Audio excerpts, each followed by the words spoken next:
Oke teman-teman, balik lagi dengan saya Fikri Ridho. Seperti biasa kita akan buat video reaction lagi soal sepak bola Indonesia. Seperti apa videonya? Mari kita simak sama-sama. Let's go.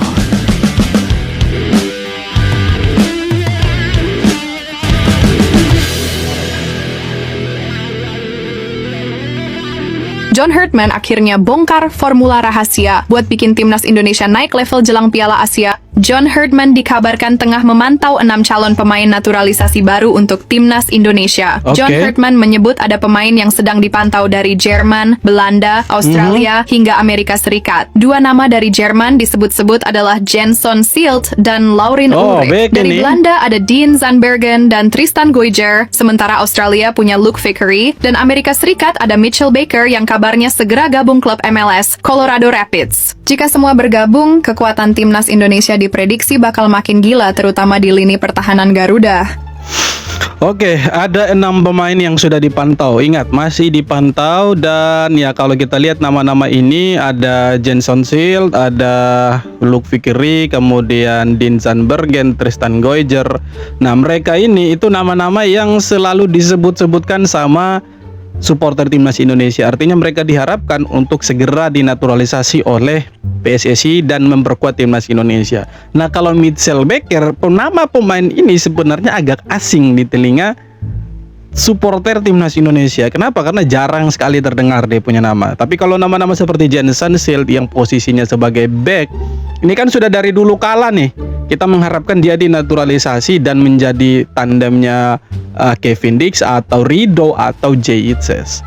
Nah, kemudian ada Dean Zandbergen yang bermain di Eredivisie. Nah, ini posisinya sebagai penyerang. Kalau kita lihat memang kita sangat membutuhkan pemain yang posisinya ada di posisi penyerang. Nah, dengan dinaturalisasinya seandainya jadi si Dean Zandbergen ini akan menambah daya saing yang kuat di lini depan dan juga akan menambah daya gedor lah di lini depannya timnas Indonesia. Kalau seperti Jenson Sielt, pemain ini akan menjadi opsi tambahannya John Herdman untuk mengganti pemain yang mungkin cedera, atau bisa jadi dia jadi pilihan utama nanti.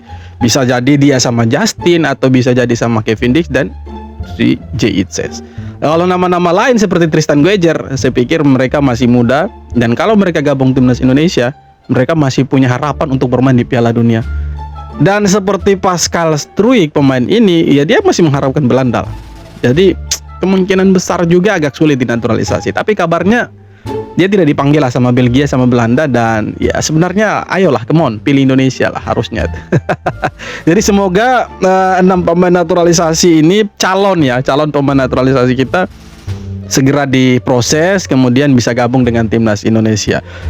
Sorry, batuk. Dan kita bisa lihat mereka membela timnas Indonesia, dan timnas Indonesia akan semakin ganas itu ya. Tidak sabar. John Herdman akhirnya bongkar formula rahasia buat bikin timnas Indonesia naik level jelang Piala Asia 2027. Menurut Herdman, sepak bola modern bukan cuma soal skill dan teknik, tapi soal mental, karakter, dan pemain yang berani tampil saat tekanan lagi tinggi-tingginya. Ada pemain yang makin ganas di laga besar, ada yang tetap dingin dan bisa kasih momen magis, dan ada juga sosok pendiam yang ternyata jadi nyawa tim di balik layar. Tidak ada pemain yang sempurna, makanya sebuah tim harus saling melengkapi, kata Herdman. Artinya, seleksi timnas sekarang bukan cuma cari pemain hebat, tapi cari warrior yang siap mati-matian buat Garuda. Kalau chemistry ini berhasil dibangun, timnas Indonesia bisa jadi kuda hitam paling berbahaya di Asia. Iya, kita punya pemain yang bagus itu banyak, pemain yang berkualitas itu banyak. Tapi kalau menurut John Herdman, dia cari pemain yang sebenarnya siap dipakai di waktu manapun dan kapan saja. Dan pemain-pemain yang tidak hanya jago soal skill, tidak hanya jago di lapangan, tetapi punya attitude, punya jiwa kepemimpinan yang tinggi di atas lapangan dan mau membantu rekan-rekan yang lain. Nah, kalau kita lihat selama ini pemain-pemain timnas kita yang sering bermain untuk timnas ya, rata-rata mereka punya chemistry yang kuat. Rata-rata punya pemain kita punya chemistry yang kuat. Nah, sekarang tergantung bagaimana John Herdman melihat pemain-pemain ini nanti di lapangan. Ya, kemarin sudah ada 2 pertandingan, ada kita lawan Saint Kitts and Nevis dan lawan Bulgaria. Nah, secara permainan pemain-pemain yang dipanggil itu sudah oke. Tapi kita tidak tahu ke depannya nanti ini seperti apa. Nanti kita akan lawan Oman, akan lawan Mozambik, kemudian kita akan main di FIFA ASEAN Cup. Nah, secara kualitas pemain, negara-negara yang akan kita lawan itu negara-negara kuat. Nah, kalau chemistry-nya kuat, kemudian akan ada saling melengkapi antara pemain, timnas Indonesia akan jadi lebih mematikan nantinya. Dan sekarang saja yang kita sudah ditakuti sama negara-negara seperti Vietnam, sama Thailand, Malaysia, mereka takut loh sama timnas Indonesia. Takut dalam artian kita punya pemain ini bagus-bagus. Nah, sedangkan mereka itu ala kadarnya. Mereka takut dipermalukan sama timnas Indonesia. Apalagi kalau saling melengkapi antara pemain, chemistry-nya itu kuat. Oh, sudah. Timnas Indonesia jadi tim yang mengerikan dan mematikan, bro. Untuk level ASEAN dan juga level Asia. Ngeri kan? Cristiano Roland. Dalam wawancaranya, dia mulai sesumbar dan menyebut Vietnam sekarang adalah rajanya Asia Tenggara. Bahkan ada pernyataan yang langsung bikin netizen Indonesia emosi. Cristiano Roland menyindir kalau Indonesia tanpa pemain naturalisasi levelnya cuma mas-mas Timor Leste. Waduh, kalimat itu langsung viral di mana-mana. Ada yang marah, ada yang tersinggung. Tapi lucunya, banyak juga netizen yang malah bilang ada benarnya juga sih. Oke, jadi kalau kita lihat pemain-pemain timnas Indonesia ketika berhadapan dengan Vietnam, bukan berarti kita tidak mampu lawan mereka tanpa pemain naturalisasi. Sangat-sangat mampu dan sangat-sangat bisa, oke? Tapi kan sekarang begini, pertanyaannya apakah naturalisasi itu ilegal? Kan tidak. Kan dijamin nih sama regulasinya FIFA gitu kan. Dan ya kalau mau naturalisasi silahkan gitu. Nah, Indonesia sekarang pakai banyak pemain naturalisasi. Dan yang dibilang sama siapa Roland siapa tadi itu, ada benarnya juga, ada tidaknya juga. Maybe yes, maybe no. Kita sebelum kedatangan pemain-pemain seperti Jay Itzes, Justin Hubner, Orat Mangun, dan lain-lain, secara permainan kacau, jujur aja kacau. Tapi setelah kedatangan pemain-pemain seperti Jay Itzes, Justin Hubner, Ole Romeni, kemudian Nathan Jo Aon, Ivar Jenner, Tom Haye, permainan timnas Indonesia itu jadi lebih enak ditonton dan menghibur kita. Ya tidak seperti dulu lah dapat bola back langsung lambung ke striker gitu kan. Jadi umpan lambung terus. Jadi bosan kita monoton. Nah, sekarang permainannya lebih enak ditonton dan lebih menghibur kita semua dan membuat kita berekspektasi tinggi bahwa timnas ini akan ada di level yang berbeda. Nah, sekarang begini, dia bilang timnas Indonesia tanpa pemain naturalisasi itu cuma mas-mas Timor Leste. Sebenarnya tidak juga. Kita pernah kasih kalah Vietnam tanpa pemain naturalisasi juga. Jadi ada benarnya, ada tidaknya juga. Tapi kalau dilihat dari segi permainan, jelas benar sekali. Tanpa pemain naturalisasi, permainan kita biasa-biasa saja. Dengan adanya pemain naturalisasi, permainan kita jadi lebih bagus, lebih hidup, lebih bervariasi serangannya. Tidak monoton ya langsung long ball ke depan, tidak. Tapi dengan adanya mereka, apa yang mereka bawa dari Belanda, dari Eropa, itu dituangkan dan itu dibuat di Indonesia. Jadi kita enak nih nonton nih. Tambah lagi pelatih yang bagus ya kan. Kecuali kemarin eranya siapa tuh? Patrick Kluivert, nah itu kacau tuh. Walaupun ada menangnya juga sih, tapi sudahlah. Ya, secara kualitas permainan itu kacau itu. Ya, tapi selama masih dipegang sama Sintayong dan kemarin John Hartman 2 pertandingan, saya pikir Indonesia oke lah. Nah, yang dibilang sama siapa tadi itu Roland siapa? Roland kacau, Roland. Ada benarnya, ada tidaknya. Ya, benar itu. Kalau kita tanpa pemain naturalisasi permainannya kacau. Tapi kita juga pernah kasih kalah Vietnam tanpa pemain naturalisasi. Dan kalau statementnya adalah Vietnam itu the king of ASEAN, tidak juga sih sebenarnya. Kenapa sih harus ada king of ASEAN kalau di Asia tuh tidak bisa ngapa-ngapain? Kualifikasi Piala Dunia tidak bisa ngapa-ngapain.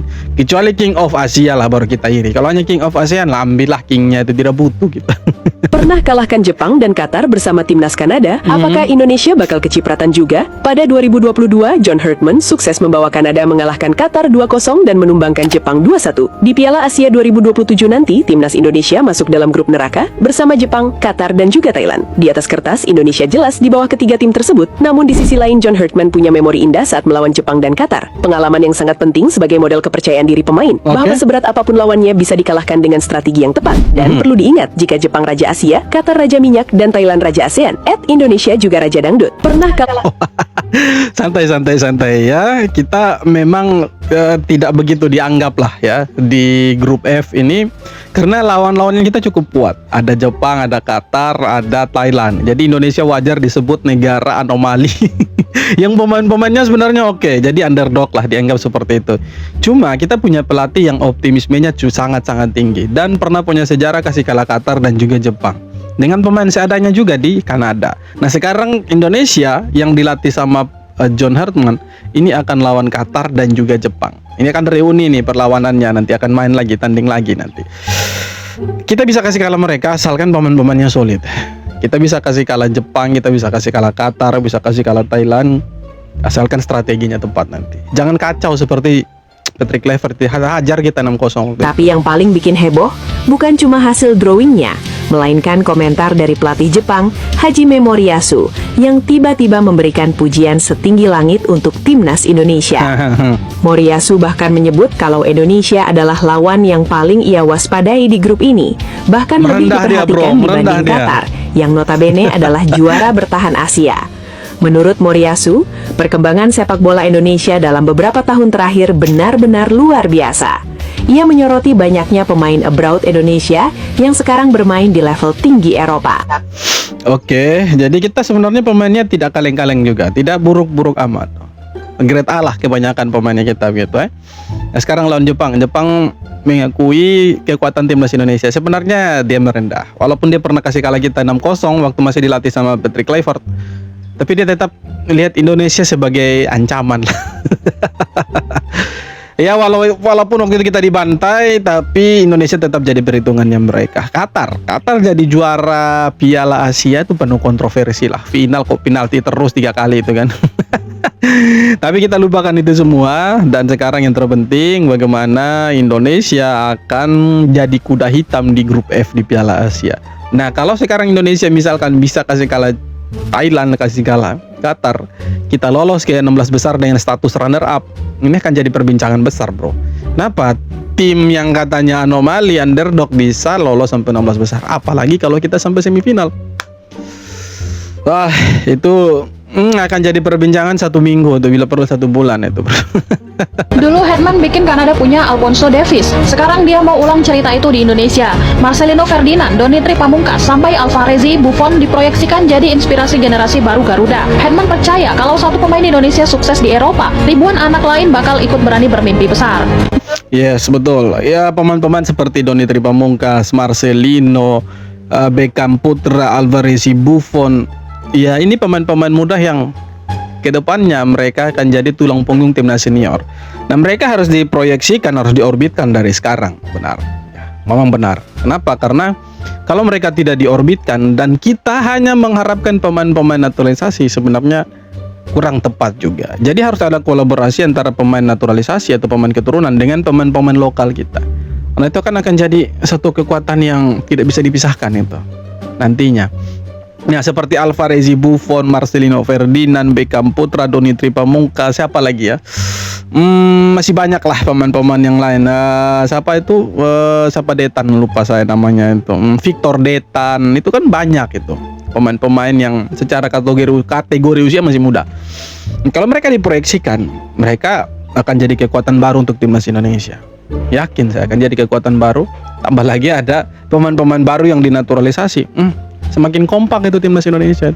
Asalkan pelatihnya John Hartman, jangan Patrick Kluivert. Kenapa Tristan Goyer tiba-tiba pamer tato sedikit cinta cuma gaya atau kode buat timnas Indonesia? Tristan Goyer lagi jadi sorotan setelah momen perpisahannya dengan Pek Zwolle. Di situ, dia nunjukin tato di leher bertuliskan sedikit cinta. Bukan cuma itu, di dadanya juga ada tulisan keluarga. Musim ini, dia tampil cukup solid, 23 pertandingan dan 3 gol sebagai defender. Setelah masa peminjaman selesai, dia bakal balik ke Ajax Amsterdam. Bahkan, dia juga sempat dipanggil timnas Belanda U21. Beberapa alasannya, 1. Punya darah Indonesia. Kenapa dia bro? Lanjut. Ada apa nih? Juga sempat dipanggil timnas Belanda U21. Beberapa alasannya: 1. Punya darah Indonesia, Maluku. Ini bukan pemain random, dia memang punya garis keturunan Indonesia. 2. Simbol yang konsisten, tatonya bukan satu, ada keluarga, dan sekarang sedikit cinta. Semua pakai bahasa Indonesia. 3. Timing yang mencurigakan, muncul pas lagi ramai isu naturalisasi, dan namanya juga masuk radar pemain keturunan. 4. Dampak exposure dan koneksi emosional. Ini bisa jadi cara dia nunjukin identitas, atau bahkan pendekatan ke fans Indonesia. Kalau ini bukan sekedar gaya, timnas Indonesia berpotensi dapat back modern, bisa main RB, CB, bahkan fleksibel. Udah punya pengalaman Eredivisie di usia muda, dan yang paling penting, dia masih 21 tahun, aset jangka panjang. Tatonya bilang sedikit cinta, tapi sekarang pertanyaannya, itu cuma ekspresi atau sinyal awal buat Tristan Goijer, ya dia sering disebut-sebutkan sama supporter timnas Indonesia. Saya juga. Kalau sebutkan nama Tristan Goijer itu, ya apa ya? Sepertinya dia sudah jadi orang Indonesia, walaupun belum naturalisasi.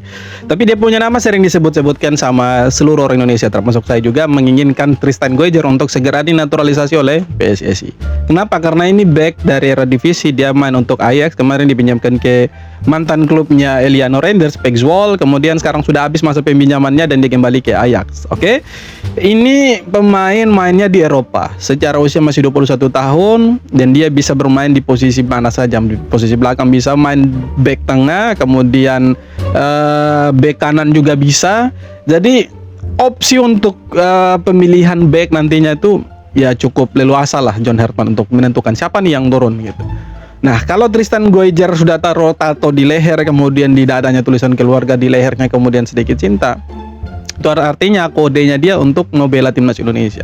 Dan mungkin ya sudah ada prosesnya, tapi kan masih senyap ini. Biasa kan PSSI itu kasih surprise untuk supporter. Tiba-tiba udah, oh ini udah naturalisasi, tiba-tiba udah disumpah, itu kan keren itu. Tapi kita tunggu saja prosesnya. Semoga Tristan Goijer, Jenson Schill, siapa lagi? Pascal Struy, kemudian Denzan Bergen, Luc Vickery, yang siapa lagi, Mitchell Becker. Ini mereka dinaturalisasi cepat dan ya mereka bisa bela timnas Indonesia lah, setidaknya mungkin di bulan depan atau di FIFA ASEAN Cup dan di Piala Asia nantinya. Like untuk ditunggu. So, terima kasih banyak sudah nonton. Sekali lagi jangan lupa untuk like, comment, subscribe. Kita jumpa lagi di video berikut. Thank you bro.